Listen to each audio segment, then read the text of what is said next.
નમસ્કાર મિત્રો, સ્વાગત છે તમારું આપ સૌની સિયારી ચેનલ ગુજરાતી સાહિત્ય વિદ નિકુંજ યુટ્યુબ ચેનલમાં. હું નિકુંજ પરમાર આપ સૌનું તહેથી સ્વાગત કરું છું મિત્રો. તો મિત્રો, અત્યારે જ આવી મોટી અપડેટ, મોટી જાહેરાત. ગુજરાત સરકારે પણ કેન્દ્રની જેમ પેન્શનના અને સરકારી કર્મચારીઓના મોંઘવારી ભથ્થામાં કર્યો વધારો.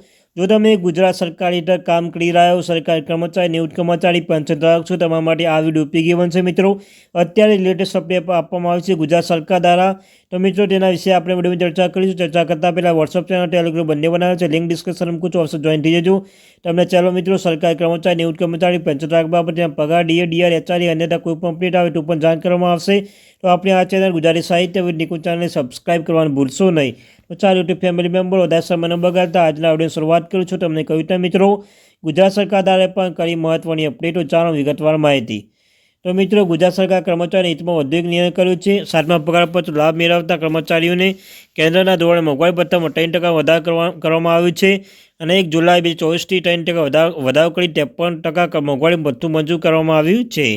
ત્યારબાદ મિત્રો, જુલાઈ-નવેમ્બર સુધી તફાવત ડિસેમ્બર પગાર સાથે મળશે.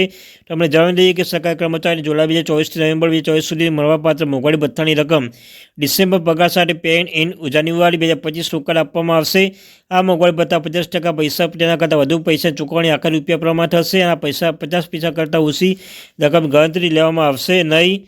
તો મિત્રો, પરિપત્ર શું જણાવ્યું છે કે પરિપત્ર જણાવ્યું છે કે જેમના પ્રોવિડન્ટ ફંડ ખાતા રાજ્ય સરકાર હસ્તક છે તેવા રાજ્ય સરકારના કર્મચારી તથા પંચાયત કર્મચારી, માધ્યમિક શાળામાં, ઉચ્ચતર માધ્યમિક શાળામાં, શૈક્ષણિક બિન શૈક્ષણિક કર્મચારીને સહાયક અનુદાન મેળવતી બિન સરકારી શાળાઓ, સંસ્થાઓ જેમના કર્મચારીઓને રાજ્ય સરકાર મંજૂરીથી 7મા પગારપંચ પ્રમાણે પગાર સુધારો લાભ આપવામાં આવેલ છે તેવા કર્મચારીને લાગુ પડશે. અને મિત્રો, વધુમાં જણાવ્યું છે કે આ લાભ ઉચિત ફેરફાર સાથે પ્રાથમિક શિક્ષકો, પંચાયતો, કર્મચારીઓ તેમજ કામ પૂરતા મહેકમ પરના કર્મચારીઓ જેમને 7મા પગારપંચ મુજબ પગાર સુધારા મંજૂર કરવામાં આવે છે તેવા મળવાપાત્ર થશે.